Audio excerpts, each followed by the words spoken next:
This video is on aggregate planning, specifically chess strategy, another method or way to prepare an aggregate plan. So look at the way this question is. As an operations manager,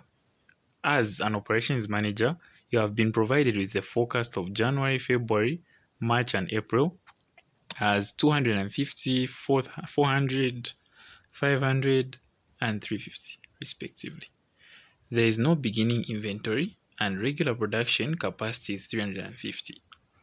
Overtime costs 20 kwacha extra and is limited to 50 units per month, and subcontracting is limited to 100 units per month and costs 15 kwacha per unit. Backlog orders cost 40 kwacha per unit and there is a cost of 5 kwacha per month to hold a unit of inventory.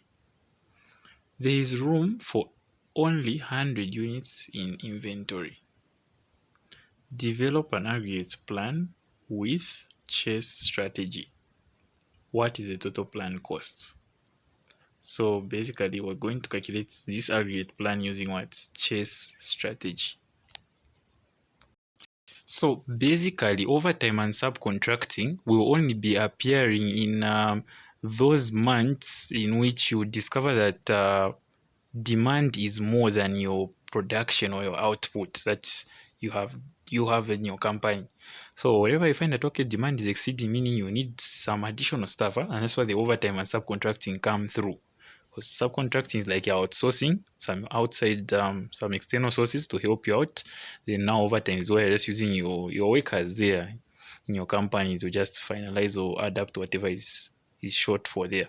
So basically, this is one rule you should, I think you can write this down as well, that when you've been getting subcontracting and overtime, which one will start first? Suppose there's a shortage, which one do you give precedence?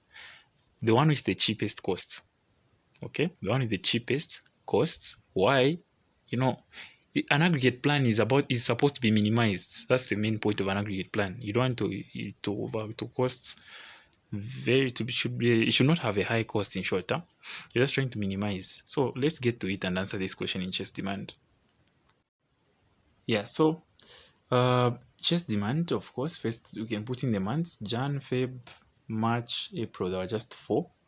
Then we can slot in the figures that each month had. Okay, so January had, that should be 250, sorry, I beg your pardon. This was the demand. Then there was a 400. Then we had a 500 here. And then we had 350 here. This is the demand. So basically, this is how you make your plan. After demand, you can now put in the production or regular output. Any of the terms. They've told us that, okay, basically, they've just told us the regular output for this company is 350. Okay, this is just how much they make in a month. That's basically their normal production, this company. Now, what strategy are we using? Chess demand strategy. What does that mean? It's also known as matching demand, meaning you're just matching the demand with whatever you will produce. That's what happens here. You just match what? Demand with whatever you produce. So if they say demand is 250, you also produce 250. That's how chess works. So even put 250, even here 400, here 500, and here 350. Done.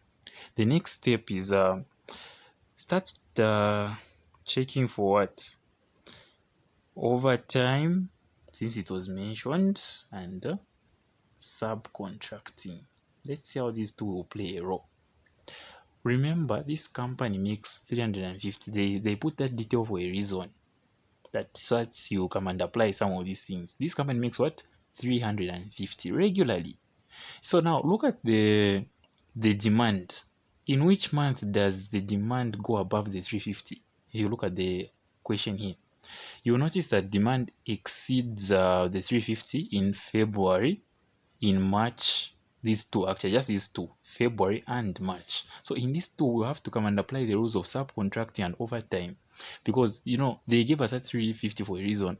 Minus them telling us that, we would have just said 0 for these two, subcontracting and overtime, because it would be like they've managed to satisfy the demand according to chess strategy. But the fact that they stated the 350 is that there's a point in time when probably they will they will not meet the demand, and to come and meet it, they would have to obviously have added something so they would have matched to that demand.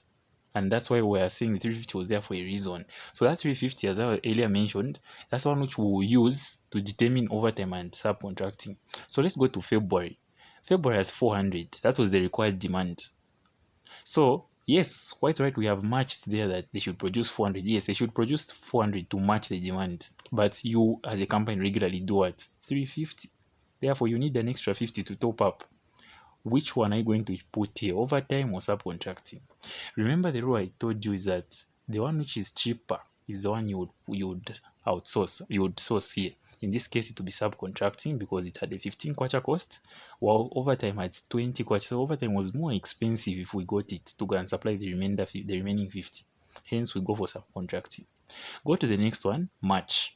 March has 500 as the required demand. Remember, your regular production, it's 350. How do you match to the remaining? How do you match the demand with the remaining 150 difference?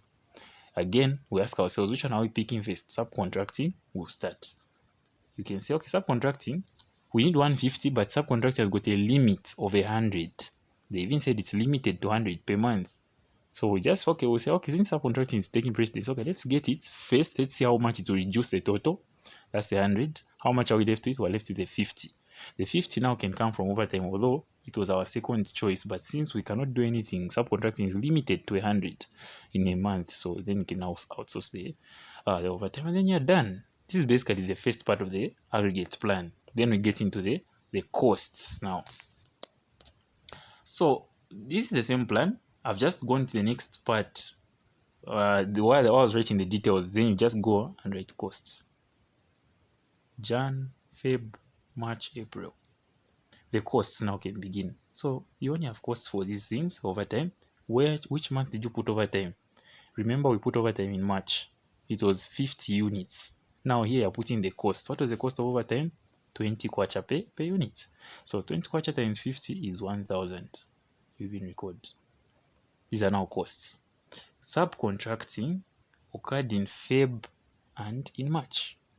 It was 50 in February. What's the cost of overtime of subcontracting? Sorry, in the month of February, it's 15 kwacha. 15 kwacha times 50. What do we get there? So 750 subcontracting in February. What about in March? We had 100 units subcontracted times 15, 1,500. After this, basically these are the only costs. I'm sure you notice things like backlog, average. Why aren't we putting them here? I'll explain. But what you should know is that those were not there. They were not there. I'll explain just after I compute this aggregate plan why those are not applying here. So what you're going to do is that you found the costs. Huh? It's just a matter of summing them up because it's supposed to be an aggregate plan. So you get the total for overtime. You should just have a column here. I just forgot to include it at the far end. At the far end, the column named just total. Yeah.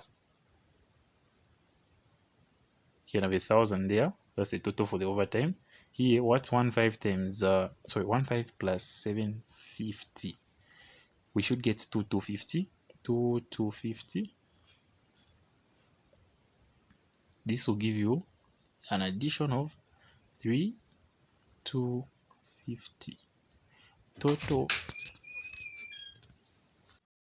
So basically, this is how you're supposed to compute your total cost of an aggregate plan. Is that okay? Once you listed the cost, like I've explained, basically you're just multiplying the units that you had initially put in by the cost that they were stated in the question, and that's how you get the costs. And yeah, that's the total cost of this plan that they asked for there. And according to chase demand. So just remember, it's okay, chase demand.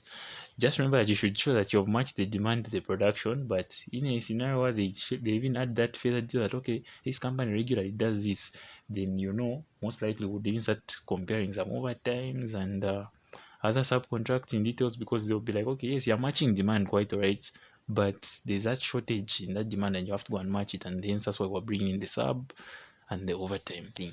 So now let's get to the why haven't we put in backlog, the average, why haven't we talked about all that. So basically when there's backlog, they should tell you something like, okay, this company had some backlog of so much. Yeah, that's basically at least how you know that you deal with it here. And the question was silent, they just gave a cost. So, sometimes certain things are just there as dummies, I would say, just to, just getting there to confuse the students trying to attempt. And then when you look at average inventory, it couldn't apply here too. Because when you look at this one, matching demand or chase strategy, well, okay, the formula usually that we use when calculating closing stock is that you should have there's this closing stock from the previous period plus production minus demand, right? So usually production in chase strategy matches demand. You get what I mean, huh? And this is the formula that we get to use when calculating closing stock. So you have closing stock from the previous period, which they already said is 0. They even stated it at the opening, meaning that whatever is coming from the previous period is 0. You even know that there will be no closing stock throughout. Chess strategy doesn't have closing stock, and like, because it matches, it makes sure it completes everything. Yeah, that's why again here I think, because average inventory comes as a result of opening plus closing, and if you have nothing, or if you don't have both, you cannot get them. So basically just get the tips. At least now you can even couple it with the other video made that's on level capacity, and this is now just chase another method.